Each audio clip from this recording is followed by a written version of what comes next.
Before we get started, I want to let you know that I started a brand new channel called Interesting Enough, where I talk about interesting stuff like will the economy collapse because of this virus, how long it will take us to create the vaccine, is the Rothschilds family is as rich as we think, and a lot of other interesting stuff. There are already a few videos you can watch right now, so head to the channel by clicking in the link in the description and subscribe.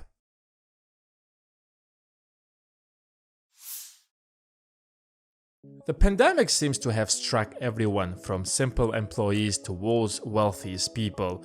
It's not half of the year yet, and the number of billionaires has already dropped to 2,095, and their combined wealth fell to just $8 trillion. It seems like life is difficult up there at the top. But most of them should not complain, because almost half of them simply inherited their wealth. Of course, it's not easy to sustain so much wealth in the first place, but it's way more difficult and challenging to make that much money in the first place. How long do you think you need to make $1 billion? Or let's take a smaller number. How about $100 million? Or even just $1 million? Assuming you're a professional who makes $100 an hour, which is multiple times more than the average wage, it will take you almost 5 years to make $1 million if you don't pay taxes and save every penny. Sounds not bad, right?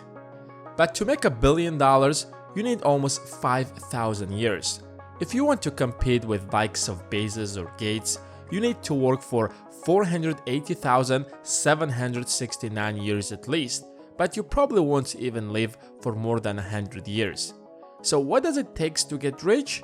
A lifetime, maybe even multiple lifetimes. That's why 45% of all billionaires have inherited their wealth. Wealth has cheat codes. You can't attain one unless you're going to use them.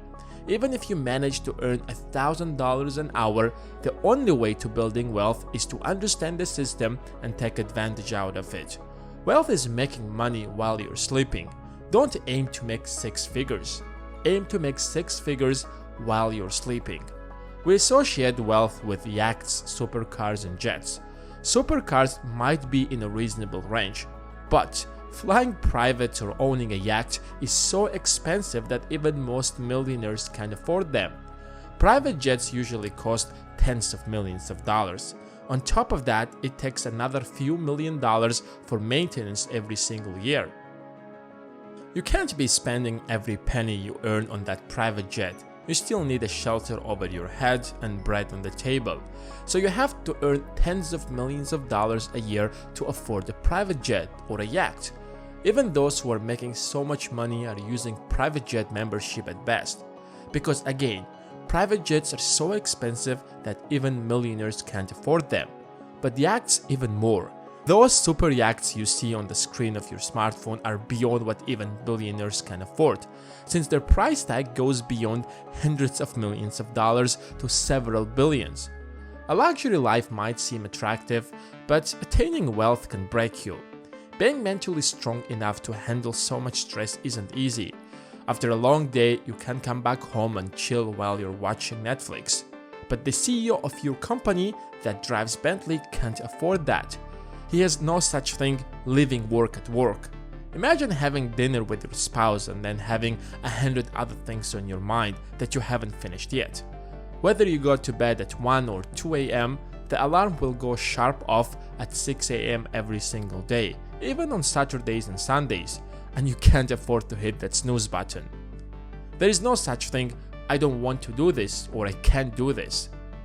You have to get the job done one way or another. There is no one you can turn to because everyone turns to you. Every decision you make will impact a ton of other people. Investors on one side, employees on the other side, and you have to survive somehow in the middle. Didn't do enough today? Perfect!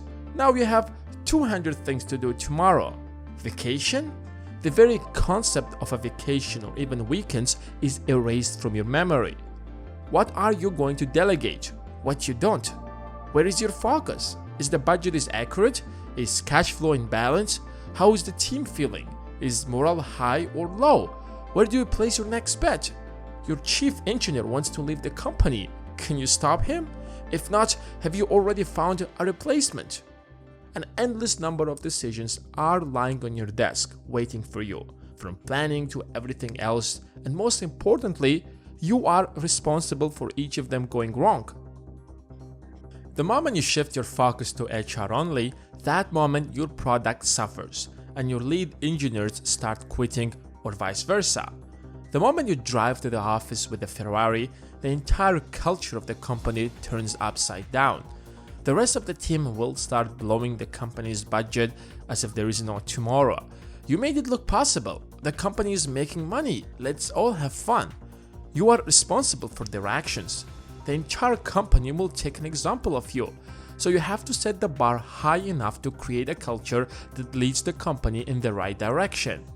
Late for a meeting? Next time your lead engineer would be late, so as the rest of the team. You're literally expected to make no mistakes at all, because every mistake carries with it enormous consequences that your company might not be able to afford. You can afford parties though, but that can easily soften you. If your focus isn't where it's supposed to be, the business will definitely suffer. Sometimes it's luck. You're at the right time with the right people at the right place with the right idea and the right skills. You climb to the top quickly. But that's an exception because the overwhelming vast majority of people will have to spend decades to climb to the top. And all that's waiting for you there is endless work. People imagine that somewhere at the top there is a place that you reach where you can relax and enjoy life.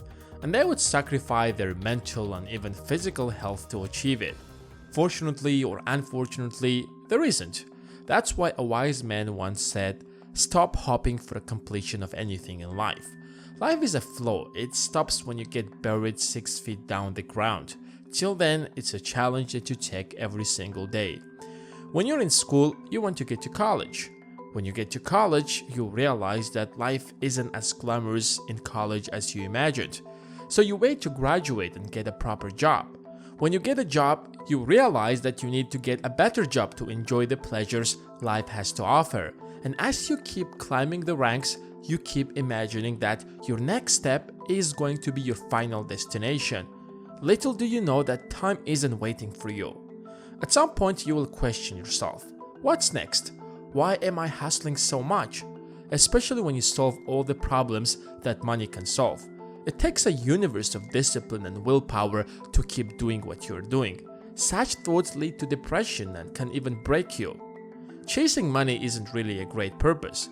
You see, the moment you earn enough to keep all the bill collectors away from your door, travel to all the places you have always imagined, and buy that fancy car, you lose your purpose to earn more. But the reality is, you did not have much purpose in the first place. To avoid falling into depression, we need to be valuable members of the society, and that perfectly aligns with creating wealth.